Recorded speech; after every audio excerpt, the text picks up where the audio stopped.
Bonjour à tous, j'espère que vous allez bien.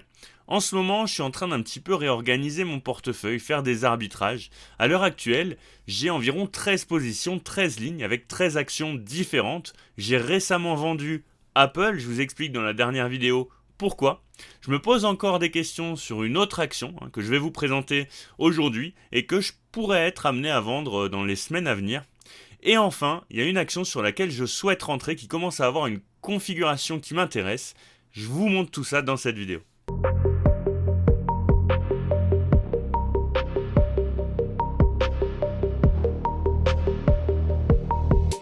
D'ailleurs, n'hésitez pas à me dire si vous avez une société à me conseiller, notamment sur compte titre. Ça peut être dans le secteur des énergies, dans le secteur des matériaux, dans le secteur de l'industrie. J'accepte aussi les secteurs que j'ai déjà, comme la technologie, si c'est vraiment des très belles entreprises. Donc pour diversifier ce portefeuille et pour finalement combler ces deux-trois positions manquantes. Allez, c'est parti. On se retrouve sur DEGIRO. D'ailleurs, si jamais vous voulez ouvrir un compte titre, vous avez mon lien de parrainage dans la description. On se retrouve donc sur DEGIRO, sur le compte titre qu'on a créé spécialement pour la chaîne YouTube. Donc pour ceux qui sont nouveaux, pour ceux qui viennent de s'abonner, c'est un compte titre qu'on a créé il y a quelques mois pour le développer de A à Z avec les membres de la communauté. Donc c'est totalement transparent. Chaque fois que je vends, à chaque fois que j'achète, je vous fais part de tout ça. Donc là, vous avez toutes les positions actuelles du portefeuille. Donc vous voyez qu'il n'y a plus Apple. Il nous reste 1500 euros de liquidité. Au total, on a 12 000 euros sur le compte. On rajoute à peu près 1000 euros par mois, voilà, pour pouvoir faire grossir ce compte titre. Donc on a 13 positions à l'heure actuelle. On a un ETF Inde, qu'il faut d'ailleurs que je recharge. Les prochains dividendes à venir, c'est Nike et, et Pepsi. Et donc, en parlant de Pepsi, c'est une action sur laquelle je suis un petit peu hésitant à l'heure actuelle. De par plusieurs éléments. Dans un premier temps, le payout ratio. Donc 65% des bénéfices qui vont dans le dividende. Et ça, personnellement, ça me dérange. Ça me dérange dans le sens où ça veut dire que c'est une entreprise qui a peu de capacité d'investissement, qui a peu de capacité de croissance. Et ça me dérange. Si on regarde un petit peu en termes de free cash flow, il y a quasiment 90% du free cash flow qui est dépensé pour le dividende. C'est pareil. Pour moi, c'est beaucoup trop. En termes de croissance anticipée, on est sur du 3,5%. C'est pareil, je trouve ça un petit peu faible. Et à l'heure actuelle, on est sur un PEG de 4,2. Donc c'est un PEG qui est assez élevé. En termes de valorisation, on est aussi sur un PE ratio de 25, sachant que historiquement la moyenne est à 26. Donc ça, en termes de PE ratio, ça va. Donc c'est une entreprise qui a une bonne rentabilité, là-dessus il n'y a pas de souci. On est un peu endetté, mais vis-à-vis du business model, c'est pas dramatique. Et vous voyez que si on regarde la valorisation d'entreprise par rapport au free cash flow anticipé, on est assez élevé en termes de valorisation, donc je suis pas forcément tout à fait d'accord avec l'AGF Value sur ce coup-là. On pourrait d'ailleurs aller regarder chez Morning pour comparer. Et vous voyez, sur Morning c'est différent. Ils prennent pas en compte forcément les mêmes données que Gurifocus et donc on serait légèrement surévalué à l'heure actuelle. On a une croissance du dividende de 7%, ce qui est correct. Mais je pense que je peux faire mieux ailleurs.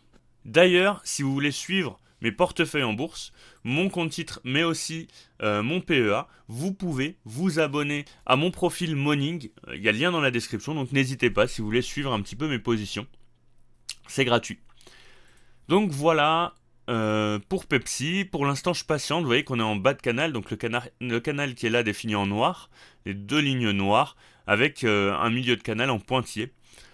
Donc là, tout va dépendre. Si on venait à casser la zone d'order block acheteur, la zone acheteuse en vert, je vais très certainement positionner un stop loss un petit peu en dessous pour pas me faire liquider non plus. Si on venait à casser cette zone, effectivement, je serais amené à vendre.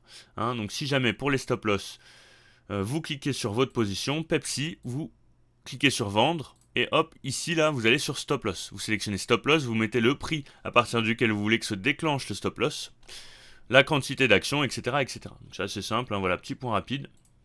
En revanche, si on venait à casser la résistance en rouge par le haut, on pourrait revenir sur la moitié haute du canal.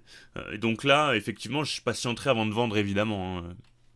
Évidemment. Donc voilà.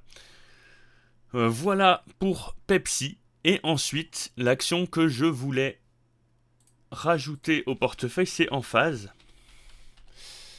Alors, hop, Enphase énergie. Donc Enphase, tout le secteur finalement de l'énergie éolienne, de l'énergie renouvelable a eu une bulle. Donc on avait des valorisations qui étaient extrêmement élevées, comme vous pouvez le voir juste ici. Je vais réduire un petit peu la caméra. Comme vous le voyez aussi sur la GF Value, on était sur des valorisations extrêmement élevées. Il y a eu une bulle, elle a éclaté, on est revenu à l'heure actuelle sur des niveaux un peu plus raisonnables. Donc, ce qui fait que je me pose la question.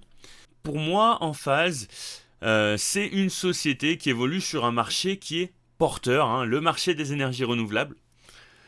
C'est un marché qui connaît une croissance qui est assez rapide, on verra ça tout à l'heure sur Greenfocus, notamment en raison de la transition énergétique mondiale et de la pression qu'il peut y avoir notamment pour réduire les émissions de carbone, les émissions à effet de serre, avec des politiques qui favorisent tout ça, notamment en Europe, mais aussi un petit peu aux États-Unis dans une moindre mesure. Et vous allez voir que Enphase est quand même centré sur les États-Unis, donc c'est un point à prendre en compte. C'est une entreprise qui innove, notamment avec son système de micro-onduleurs qui permet de gérer la production d'énergie. Donc ça, personnellement, je trouve ça intéressant. Ils sont aussi positionnés, je ne vous l'ai pas mis, sur les batteries, notamment les batteries pour des solutions domestiques, mais aussi pour des solutions commerciales. Voilà, donc c'est toujours intéressant. Ils essayent d'innover aussi là-dessus. En termes de concurrence, on a une concurrence sur les prix, notamment avec la Chine, mais aussi sur la technologie, ce qui reste un défi. Et ça, c'est important à prendre en compte. Et c'est aussi pour ça que j'ai choisi Enphase et pas SolarEdge, son concurrent, parce que je trouve que les fondamentaux sont meilleurs chez Enphase. En termes de dépendance géographique, on est quand même très dépendant du marché américain, ce qui peut à la fois limiter, mais à la fois être une force. Sa résilience face notamment à des changements réglementaires, des changements de politique, mais aussi à des changements économiques. Après, pour moi, je suis plutôt confiant pour l'économie américaine. Il y a aussi les risques qui vont être liés à la réglementation et aux matières premières, notamment vis-à-vis de semi-conducteurs, avec tout ce qui se passe en ce moment, en termes de tensions géopolitiques, etc., etc. Et tout ça, ça peut impacter les marges, donc c'est important à prendre en compte. Si on regarde un petit peu en termes de valorisation, vous voyez qu'on est sur un PEG qui est à 0,94. Donc personnellement, à ces niveaux-là, ça commence à m'intéresser. Vous savez qu'en dessous de 1, je considère que le PEG est intéressant. Donc c'est la valorisation de l'entreprise par rapport à ses bénéfices espérés, ses bénéfices attendus. Vous voyez qu'on a eu une croissance globale sur les 3 dernières années du revenu de 40%, donc ce qui est très positif à mon sens. On a un peu stagné sur les 2 derniers exercices, donc c'est à prendre en compte, il y a eu un ralentissement. En revanche, vous voyez que le cash a augmenté, alors que la croissance des revenus a un petit peu stagné. Donc ça, c'est aussi quelque chose qui est à prendre en compte. En termes de CAPEX, donc juste ici, vous voyez qu'on est sur 15% du free cash flow, ce qui est tout à fait raisonnable. Il n'y a pas de dividende, c'est une entreprise de croissance. Et donc voilà, je commence à réfléchir, j'aimerais bien rentrer sur une action de ce secteur-là. Donc voilà, pour le moment, j'ai les yeux sur Enphase. Donc techniquement, sur Enphase, vous voyez qu'on est en train de se contracter un peu, de se tasser. Donc il devrait y avoir une résolution du triangle avec le support en vert et la résistance en rouge. J'attends personnellement cette résolution, parce que si on venait à passer le support par le bas, et ben là, je serais peut-être un petit peu plus patient pour rentrer sur le dossier. En revanche, si on venait à casser par le haut, à retester, à repartir, voilà, je serais peut-être amené à rentrer sur Enphase. Donc je reste quand même patient sur le dossier. Comme d'habitude, si la vidéo vous a plu, n'hésitez pas à liker, à vous abonner et à laisser un petit commentaire. Ça permet de soutenir la chaîne.